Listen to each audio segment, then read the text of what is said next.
binili ni Mr. Ulang for today's video is munggo or balatong. Balatong to sa amin. Siyempre, may chicharon. Meron tayong dahon ng ampalaya, kamatis, siling haba, sibuyas. Unang-una sa lahat, dapat ito ay ibabad na natin sa tubig.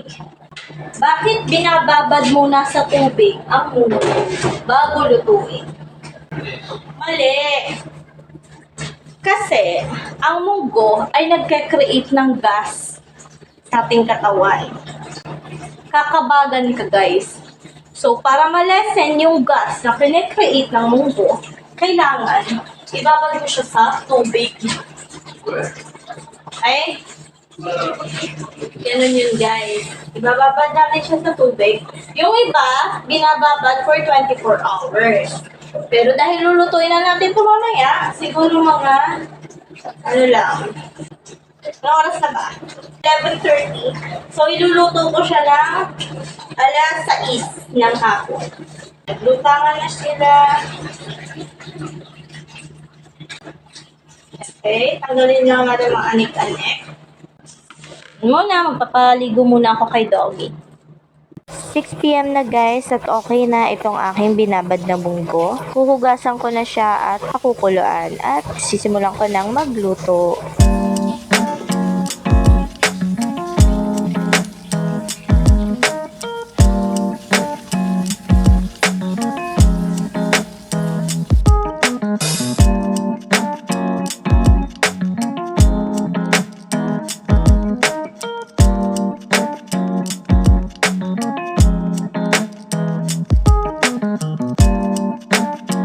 Habang nakasalang yung munggo, pinapakuluan ko. Sinimulan ko ng himayin itong dahon ng apalaya, malunggay.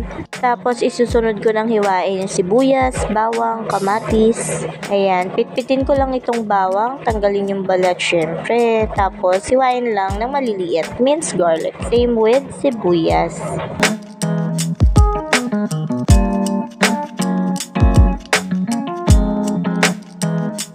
Next is kamatis. Hiwain ko lang sa gitna tapos tatanggalin ko yung buto. Para naman safe sa may mga appendix pa dito sa bahay. Ako kasi wala na eh.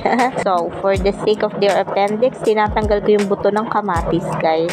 Tapos, kumuha na rin ako ng chicken. Ito yung ilalahok ko or isasahog ko dito sa aking munggo. Pwedeng pork, pwedeng hipon or fish. Pero chicken yung gusto ko. Pwede nang wala na chicharon na lang. Optional lang naman yan. Then, tinimplahan ko na yung manok, asin, and paminta. At dahil na ready ko na nga lahat ng aking gagamitin dito sa aking pagluluto, so start na ako.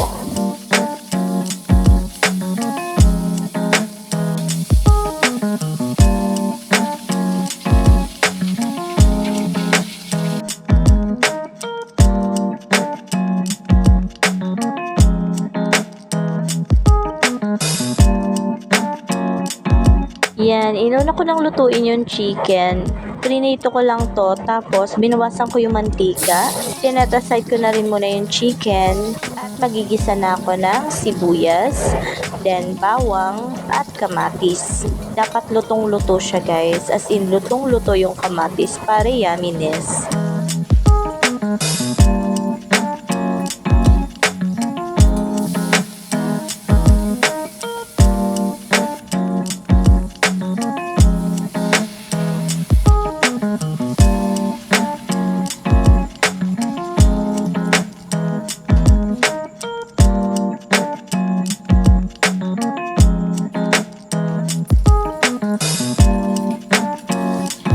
Matapos ko nga maigisa yung sibuyas, bawang, kamatis, inilagay ko na dito itong pinakuluan kong munggo. Ayan, malambot na siya.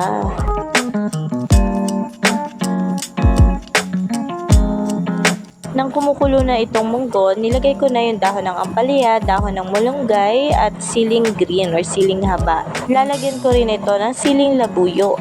Tapos titimplahan ko na ito ng patis, black powder pepper, seasonings, magic sarap. Naglagay din ako ng Nor chicken cube at 2 teaspoon of suka. At hayaan ko lang siyang kumulo hanggang sa maluto. Nang makuha ko na ngayon tamang timpla, nilagay ko na itong chicharon.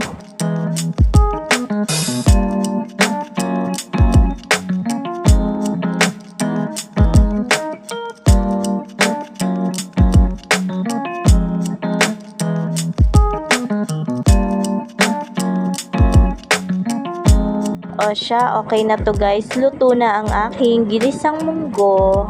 O diba, mister? Dati nagtatanong ka lang kung anong ulam ko. Ngayon, ikaw na yung pinagluluto ko. Ay, kiligin ka, oy. Hindi ka kikiligin.